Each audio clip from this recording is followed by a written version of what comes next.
बातमी आहे मुंबईतील आगरीपाडा परिसरातील गोदरेज 11 या इमारतीला काल रात्री 10:30च्या दरम्यान आग लागली। धक्कादायक बाब म्हणजे इमारतीच्या खालच्या मजल्यावर आग लागली असताना वरच्या मजल्यावर काही मजूर काम करत होते।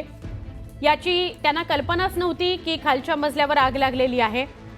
या आग लागल्याच्या घटनेपासून अनभिज्ञ असलेले कामगार वरती आपल्या कामात दंग होते। यावेळी शेजारच्या रहेजा विविएरा या इमारतीमधील सुरक्षा रक्षकांनी ही आग पाहिली आणि त्यांनी तातडीने कामगारांना याची सूचना केली। सुदैवाने तातडीने अग्निशमन दलाला पाचारण करण्यात आले आणि त्यांनी या आगीवर नियंत्रण सुद्धा मिळवलं। त्यामुळे पुढचा मोठा अनर्थ टळला। अन्यथा ही आग वाढत गेली असती आणि कर्मचाऱ्यांच्या जीवालाही धोका निर्माण झाला असता। या संपूर्ण घटनेबाबत गोदरेज 11 ही इमारत बांधणाऱ्या कंपनीशी संपर्क करण्याचा आम्ही प्रयत्न करत आहोत, पण या घटनेमुळे निर्माणाधीन इमारतींमधल्या सुरक्षा व्यवस्थेवर प्रश्नचिन्ह उपस्थित झालेलं आहे। आमचे प्रतिनिधी अमित मोडक यांच्याशी अधिक बोलूया।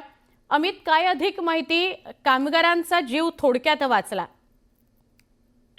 बिलकुल सुवर्णा, ज्या पद्धतीने आपण व्हिज्युअल्स मध्ये बघतोय तर ही रात्री 10:30च्या आसपासची घटना आहे।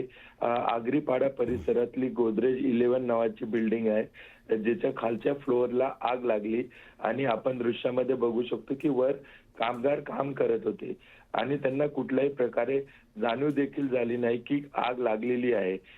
त्याच बिल्डिंगच्या समोर जी रहेजा विवारा नावाची बिल्डिंग आहे, त्या बिल्डिंगच्या सुरक्षा रक्षकांनी त्या कामगारांना अलर्ट केलं आणि त्यानंतर त्यांचा जीव वाचला। जर ही आग लागल्याचं त्यांच्या लक्षात आलं नसतं तर इथे कदाचित जीवितहानी देखील झाली असती। महत्वाचा प्रश्न असा आहे की रात्री 10:30 नंतर देखील कामगार इथे काम करताना आपल्याला दिसत आहेत, जे की एक रात्री 10 नंतर कामगारांना अशा बिल्डिंगचं काम थांबवण्यात येते।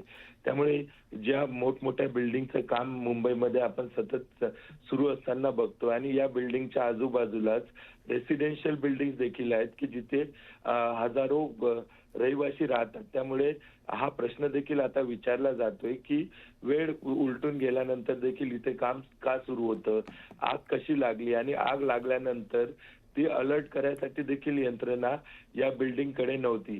जर पुढच्या सुरक्षा रक्षकांच्या वेळेत लक्षात आलं नसतं तर मोठी दुर्घटना घडली असती। त्यामुळे अनेक प्रश्न आजच्या या दुर्घटनेनंतर उपस्थित होत आहेत। सुवर्णा, नक्की अमित, धन्यवाद आपण माहिती दिलीत त्याबद्दल।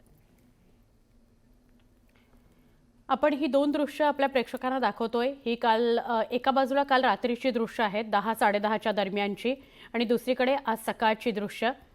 काल रात्री 10:30 वाजता आग लागली होती, खालच्या मजल्याला आग लागली आणि वरच्या मजल्यावर काही कामगार मजूर काम करत होते।